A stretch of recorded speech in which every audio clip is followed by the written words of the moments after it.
Good afternoon, families. It's Mr. B here. I just want to quickly explain something that sometimes comes up, especially with our reading level on your report card. Many parents or some parents get a little confused, and it looks like, as they look at trimester one, it looks like they might say to themselves, "Oh, my child might be moving quote unquote slower than the fall through the reading levels." And so I just wanted to quick make a video to explain why that may appear so. And basically, it's because, again, as I mentioned in the other videos and in my message, that the difficulty in trimester two really exponentially increases, especially around January, February. We're no longer doing basic counting and adding, subtracting. We're no longer doing counting objects. We're no longer reading a lot. Pretty much every student actually in the class, which is great, is not reading books that repeat every page. And for some students, it's just that exponential increase in difficulty can lead to some frustration, or some it just needs more practice, right? And so when parents or guardians look at the report card, they say, "Wow, my child had, started all the way at a G or an F at the end of trimester one, and now they're only an H or an I. That's only one level or two levels, versus five maybe or two at the end of kindergarten, right?" And the reason that appears is because, as you can see in my document here, the following really start to appear a lot, and we have things like humor, figurative language, similes and metaphors that are not really in beginning level books, connections between words that happen inside the page or between pages, connections between paragraphs start to appear, especially in our chapter books, where all of a sudden they're going to have to make a connection between the paragraph at the top and then the paragraph in the middle and the paragraph at the end of the page, instead of just making a connection at the end of the chapter, or making a connection between, or just one connection between a couple pages.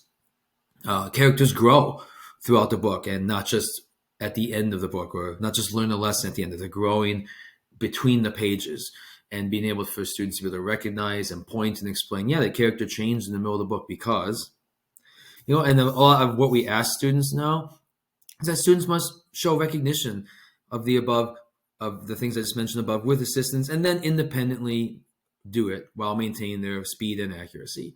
So of course I will help them learn that humor and figurative language and connections, but eventually they have to do it by themselves. If they, for example, read a book and they come across a joke and they just run right through it, they just read it, but they don't stop, they don't even acknowledge, even if it's not funny to them, they don't acknowledge and notice that it's a joke to the character, right, and not just a joke to the reader, then that means they're not recognizing it, they're not noticing it, and that sometimes that humor, that figurative language is important.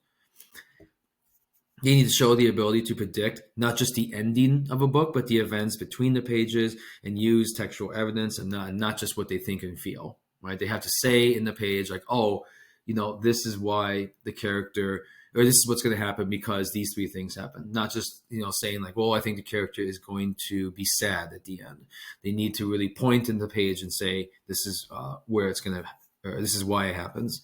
They need to provide more than one way the story will proceed or end, based on, again, the evidence. And if the chapter series, being able to make connections from previous books in the series to predict what will happen, and give more than one way that things could happen in the story. They need to independently produce their thinking maps that's relevant to the book that they are reading, to show their understanding, where it's a circle map or a tree map or a flow map, right?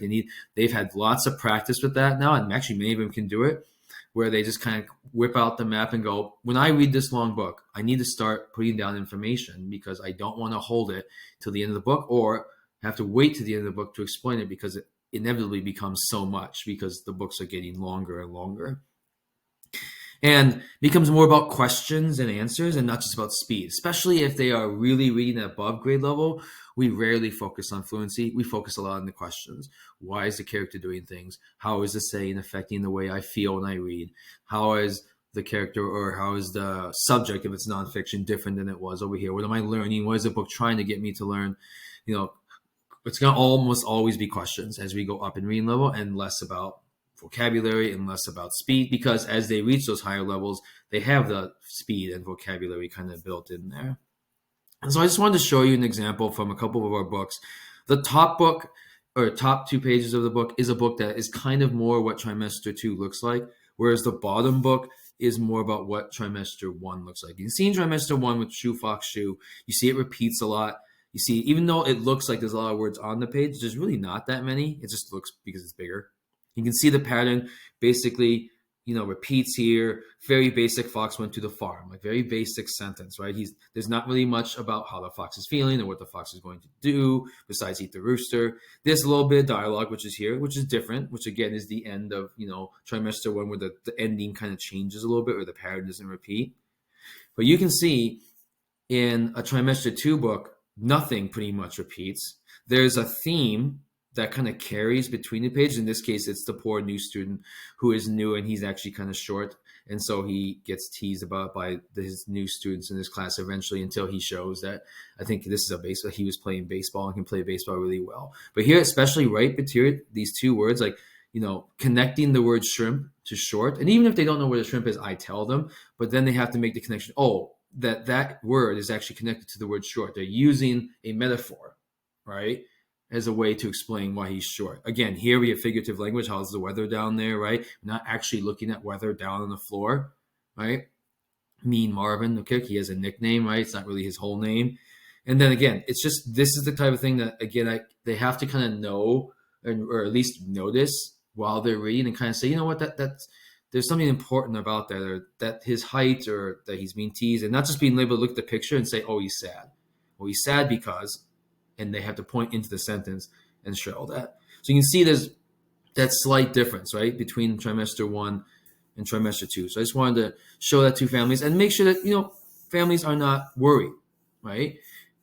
Again, HI is where they should be, and I think almost everyone in the class amazingly is at there or above, and that's great. That's exactly where there should be. Again, it's not a race between their siblings. It's not a race between their neighbors, right? It's just something that, especially in first grade, because kindergarten to first grade is one of the most difficult transitions in school, that just the difficulties goes up. And that's the type of examples that we're looking for.